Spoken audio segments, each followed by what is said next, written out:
Vamos começar a nossa aula de número 3 e nessa semana nós vamos falar sobre a ocupação e o uso do espaço urbano. Já pega a sua apostila aí, nós estamos começando na página 18, é o tema 3. Vamos lá.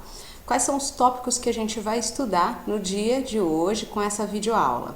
A gente vai estudar sobre os espaços públicos sendo divididos em espaços privados e públicos.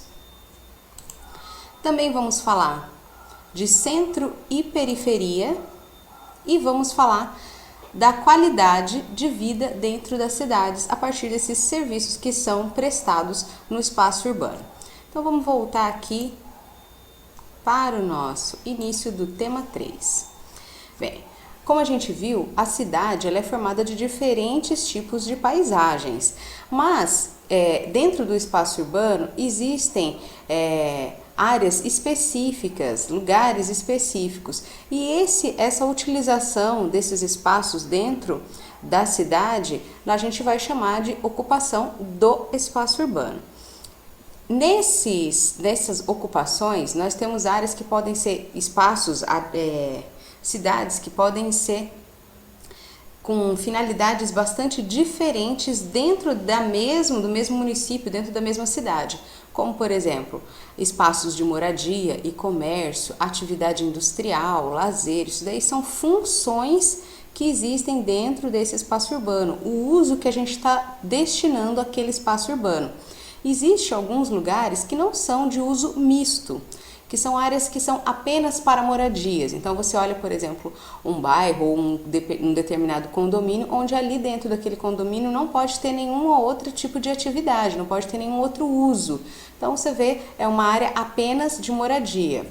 Então, são esses diferentes usos que o espaço urbano pode ter. Existem áreas já, que como a gente acabou de dizer, que são áreas já mais mistas, onde ali comporta tanto residências como estabelecimentos comerciais. Você pode, por exemplo, pegar uma avenida aí do seu bairro e pensar nessa avenida. Existe nessa avenida comércio, escolas,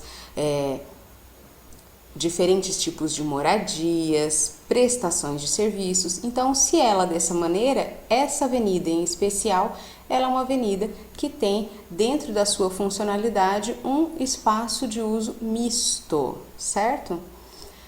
Vamos lá. Dentro desse espaço urbano, a gente tem áreas que são públicas, espaços públicos e espaços privados. Para a gente entender o público e o privado é muito simples. Os espaços públicos são aqueles que são destinados para toda a população e que normalmente eles são administrados pelo governo daquele município ou às vezes pelo governo do estado e etc. Então, esses espaços eles se destinam a toda a população, independente de quem seja, certo? Qual que é a diferença desse espaço público para um espaço privado? Bem, no espaço privado, embora ele também possa ser destinado para toda a população, para um público muito abrangente, a entrada a esse espaço, ela é restrita. Significa que o administrador daquele espaço, ele pode cobrar a entrada para aquele espaço. Vamos dar algum exemplo sobre isso. Um clube, uma área onde você tem lá uma quadra de esportes e desenvolve atividades como jogos e também um poliesportivo, vamos pensar assim. Você pode pensar num poliesportivo que existe público, onde qualquer cidadão pode ter acesso a essa entrada. Um exemplo aqui, o famoso espaço lá da Casa do Jovem, não é? Casa do Jovem, o espaço da juventude que tem lá no parque. E um espaço também muito parecido com ele, onde você tem uma área para praticar esportes, onde as pessoas se reúnem e etc., mas que a entrada é restrita. Vamos pensar num tênis clube. É um espaço privado, porque a entrada ali é permitida apenas para sócios, pagantes. Então, embora sejam espaços que têm funcionalidades parecidas, você tem a diferença entre o espaço que é público e um espaço que é privado. Bem, mesmo nos espaços que são privados, a discriminação quanto à entrada desse espaço, ela é proibida por questões de leis brasileiras, né? Todo brasileiro tem direito ao ir e vir e etc. Então a gente tem ali essa abertura. O proprietário desse espaço privado, ele não pode praticar nenhum tipo de exclusão quanto à entrada desse clube ou desse espaço privado que ele está criando ali. Ele pode sim bloquear a entrada daquele que não é um sócio pagante. Isso daí já é outro requisito, né? Dando exemplo de espaços públicos e privados, aqui olha só, nós temos um jardim suspenso. Esse jardim fica, né, na cobertura de um prédio. Olha que lindo, né? E ele é um espaço que, embora seja um jardim, uma praça, um espaço aberto, ele não é um espaço público. Ele é um espaço privado, não é aberto a toda a sociedade. O acesso, a entrada a esse jardim, ela é destinada apenas a um público seletivo ali, um público seleto, só quem tem um pagante que vai poder entrar ali nesse espaço. Bem, o segundo tópico da aula é a questão de centro e periferia dentro do espaço urbano. A palavra periferia significa que eu estou falando das áreas mais distantes do centro, a parte periférica, tá? E a parte centro significa, digamos assim, a área mais ao meio, mais central de um determinado espaço. Como a gente está falando de espaço urbano, estamos falando aí de cidade, então. Quando a gente fala de cidade e eu falo de centro da cidade, eu posso estar falando tanto do centro histórico, quer dizer, onde a cidade começou, de onde ela cresceu, é um centro histórico dessa cidade. Eu posso estar falando de um centro comercial, que é a área onde tem mais estabelecimentos comerciais, bancos, lojas, shoppings, é a parte do centro comercial, vamos dizer assim. E eu posso também estar falando do centro geográfico mesmo, olhando a cidade, tá? Qual que é o meio da cidade? Então, esse seria a parte central quando eu estou falando de centro geográfico. Então, essa nomenclatura de centro, ela pode estar destinada a qualquer uma dessas três categorias. Normalmente, as cidades concentram tanto o centro histórico como o centro financeiro, acaba sendo um mesmo espaço. Porque dali da onde aquela parte histórica, da onde começou, iniciou aquele município, aquela cidade, vai crescendo uns comércios ao redor e ali acaba se tornando também tanto o centro histórico como o centro comercial da cidade, né? Aqui em São José é interessante a gente lembrar que a gente tem sim esse centro histórico, né, por onde a cidade começou ali, a igreja matriz no centro, perto do calçadão da Rua 7, você tem ali um centro histórico de São José. E também áreas com centro comercial. Mas este centro comercial, aqui em São José especificamente, só de curiosidade, ele é dividido em um centro comercial antigo e o centro comercial mais recente, o novo. Porque, por exemplo, quando você pensa em áreas para você comprar coisas ou também para você fazer atividades de lazer, e essas atividades, se elas forem num período noturno, esse centro histórico e também comercial de São José, ele já não é tão procurado. Você tem esse centro um pouco mais afastado ali para a região da Vila Diana, Vila Ema, onde você tem muitos restaurantes, e ali é o centro mais recente, um centro comercial mais recente, onde você tem também essas atividades de lazer, principalmente um lazer mais noturno com essa parte de restaurantes e etc, tá? Então, só para a gente lembrar disso e colocando na posição aqui de São José. Aqui, olha só, esse é o centro histórico da cidade de Recife, muito interessante que normalmente no centro histórico você tem conservado essa paisagem, né?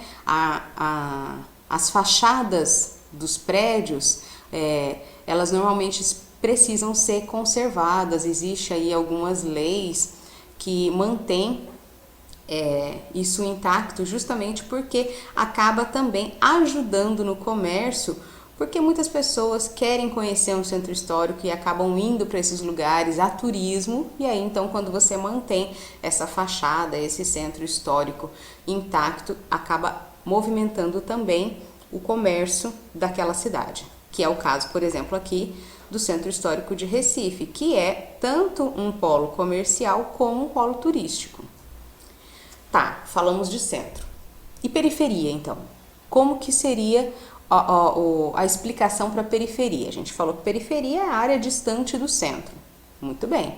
Então, essas áreas que são nos arredores dos centros urbanos, chamados de periferias, as áreas mais distantes do centro, normalmente, no Brasil, a parte periférica, ou a área que a gente chama de periferia, a gente já vincula também ao poder aquisitivo. E normalmente essa periferia, ela está vinculada a uma área de moradia e de ocupação, em especial pela população mais carente.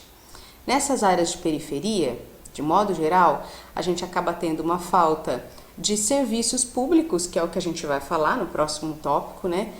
Acaba tendo uma falta de infraestrutura e a falta do planejamento. Então, normalmente, vamos pegar ali um exemplo da cidade de São Paulo. As pessoas que moram na periferia, mais distante do centro de São Paulo, mas que trabalham às vezes no centro de São Paulo.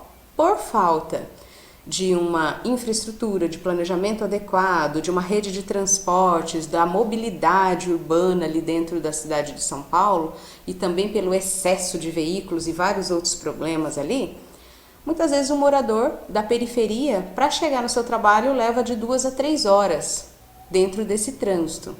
Isso acaba sendo uma consequência dessa população que tem que habitar nas áreas periféricas. Todas as periferias no Brasil são assim? De modo geral, todas as periferias são distantes do centro. Mas hoje nós temos também uma classe mais alta da população vivendo em áreas de periferia. Mas aí essa periferia não é uma periferia pobre, carente, onde falta recursos. O que a gente tem visto, e eu consigo citar exemplos, inclusive aqui no município de São José dos Campos, o que a gente teve visto é esse crescimento, essa expansão de condomínios de luxo nas áreas periféricas. Então, às vezes, a população que tem um poder aquisitivo melhor acaba optando por morar nas áreas distantes do centro, mais afastadas, mas aí cheio de infraestrutura, com parques, com condomínio fechado, luz, energia, rede de internet e tudo mais. Então você consegue ter isso. E aí essas pessoas aqui, por exemplo, em São José, talvez até sintam um pouco desse impacto em relação ao trânsito, ao trajeto, mas ainda em cidades como São José, que não é uma cidade tão extensa, né? Ainda dá para viver com uma certa qualidade de vida, que a gente vai falar daqui a pouquinho no tema 3. Quando eu falo, a professora falou que tem exemplos em São José dos Campos. Um exemplo que a gente pode apontar é a zona oeste de São José dos Campos, onde você tem lá áreas tanto do Jardim Aquários, que já está um pouco até mais próximo da região central, mas o Urbanova, por exemplo, que é um extremo, né, uma periferia de São José dos Campos, mas é uma periferia onde a população que reside lá tem um acesso muito bom aos serviços que existem na cidade, né? Inclusive um dos parques mais interessantes que no meu ponto de vista, um dos parques mais interessantes de São José, Parque Ribeirão Vermelho, tá lá, fica situado na zona oeste de São José dos Campos, né? Ali especificamente no Urbanova. Algumas pessoas até nem conhecem esse parque, né? E aí você tem dentro dessa localidade, aquele uso do espaço, você tem condomínios fechados. Então você vai, quem passa por ali pela zona oeste observa justamente isso, é uma periferia, super distante do centro, mas os condomínios de alto padrão, condomínio de luxo, e você vê que o poder aquisitivo daquela população é maior. Também temos áreas aqui em São José onde a periferia tem essa categoria de periferia mais convencional mesmo, onde você tem uma precariedade nos serviços públicos, falta escola, falta posto médico e o mais normal, onde você acaba vendo, normal não, né, massa, o mais habitual, onde você acaba vendo que essa população mais carente, mais pobre, na verdade ela foi afastada do centro, porque o centro acaba sendo uma área onde a moradia, o custo de vida no centro é maior. E aí, por eles não terem condição de morar nessas áreas mais centrais, acabam sendo afastados para as áreas periféricas.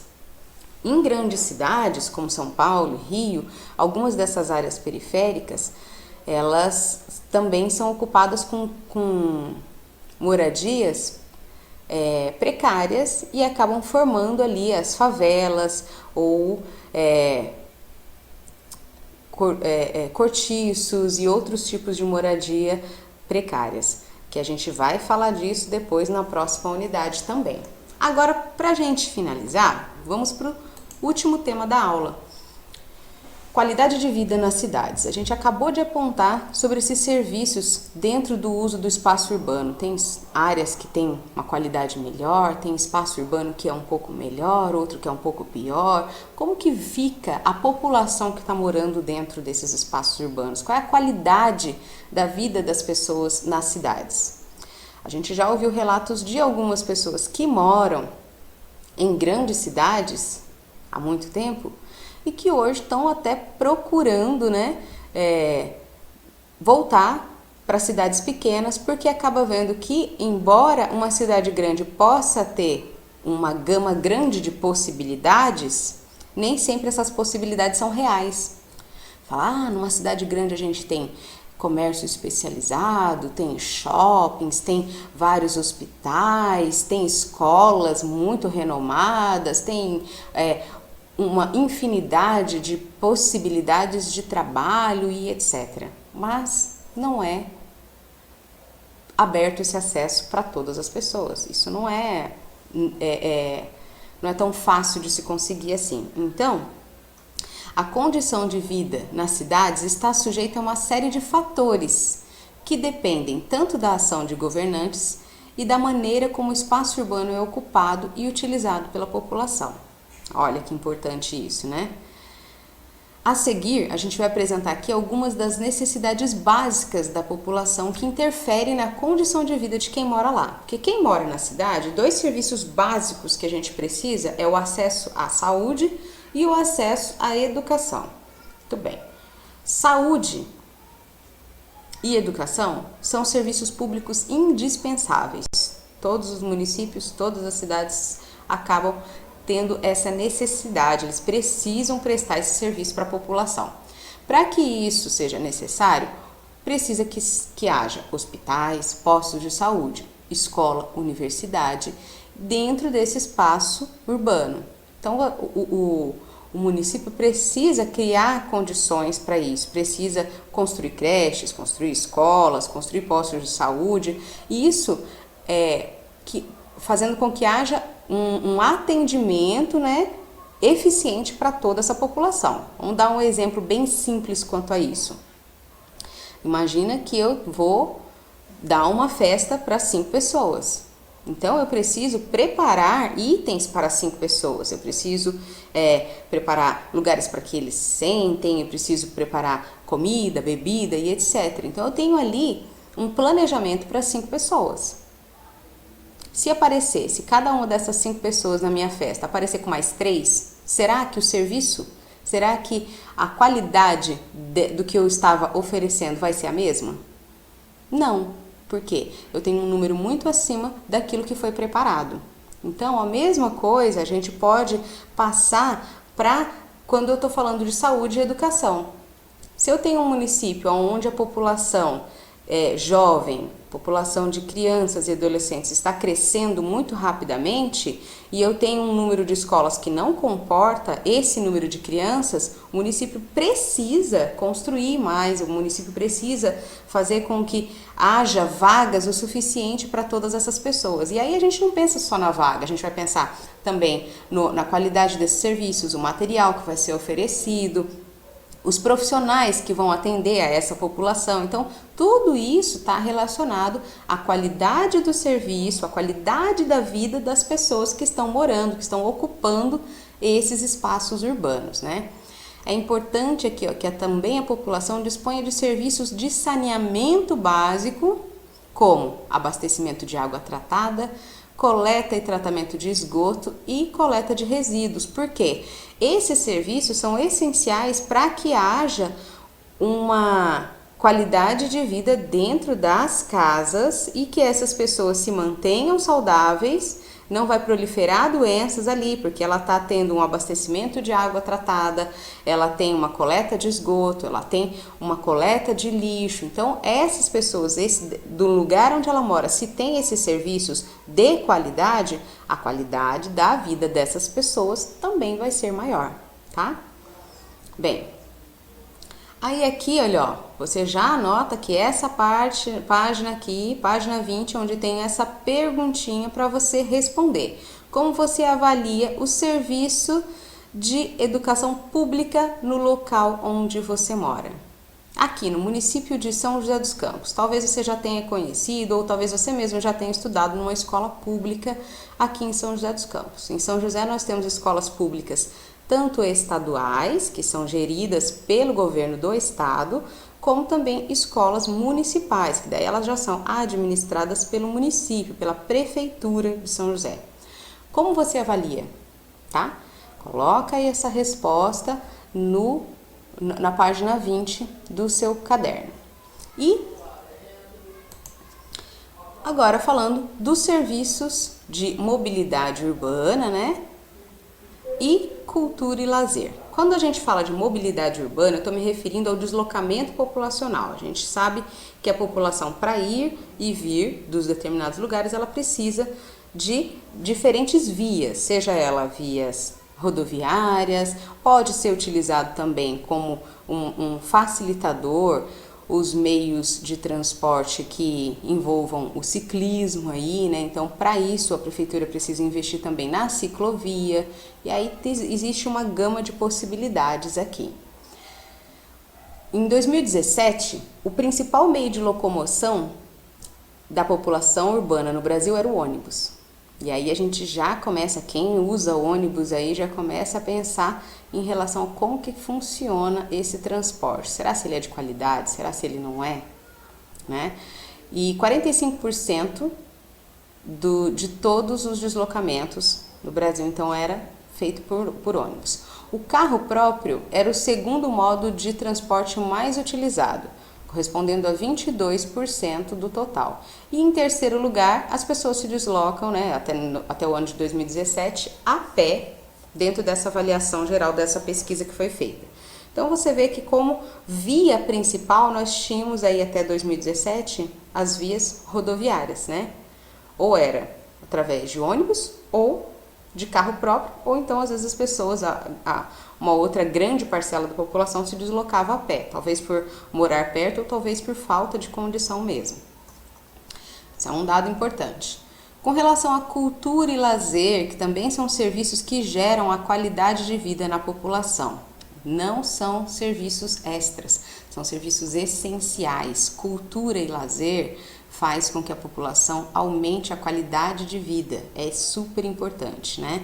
Então, para proporcionar cultura e lazer aos habitantes, significa que ofereça oportunidade de acesso a cinema, teatros, museus, eventos culturais. E muitas vezes esse é um dos serviços que vai sendo deixado mais de lado dentro dos municípios, né? E acaba, quando existe, eles acabam pegando um grupo mais seleto de pessoas que têm acesso a esses serviços, né? Às vezes tem acesso à informação de que tá tendo um show gratuito em algum lugar, vai ter uma exposição de arte, tem ali uma apresentação de teatro, isso daí acaba não abrangendo a maior parte da população. E em alguns desses municípios, na grande maioria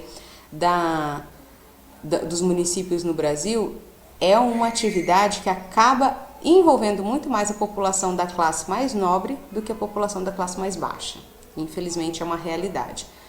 As áreas verdes, como praça, parque, jardins e etc., também contribuem para a melhoria de vida da população e ajudam a melhorar a condição do meio ambiente urbano, porque mantendo essas áreas verdes você consegue tirar um pouco da poluição, melhorar um pouco ali das condições de estresse, de convivência da população, certo? Aqui, olha só que bonito. Temos um parque municipal de Flamboyant, no município de Goiânia. E há uma área que, olha só que legal, as famílias fazendo uns piqueniques, parece ter aqui uma festinha de aniversário no parque, né? E aí,